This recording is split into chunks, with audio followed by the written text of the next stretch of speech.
Hello guys, welcome. So you could see the staff name here, the company name and the sales that they have achieved. Also, we could see that few datas are highlighted in yellow. So I would want to have this sales on top. So how do I do this?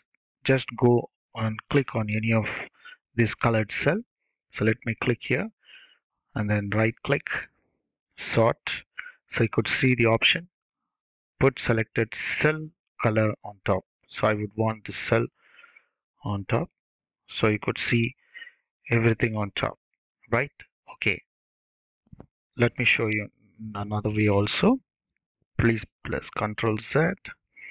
Okay, so I can click on name, company, sale, any of this. So let me click on company, and then you have the option called sort and filter. Just click here and you have a couple of options here, but then click on custom sort. Okay, so you could see sale, name, company. So yes, sale is chosen, and then you also have cell value, cell color, font color, conditional formatting icon.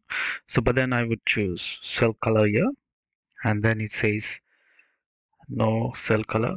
I have yellow here, so choose this. Do I want this to reflect on top or bottom? I do not want it on bottom, so let me choose on top.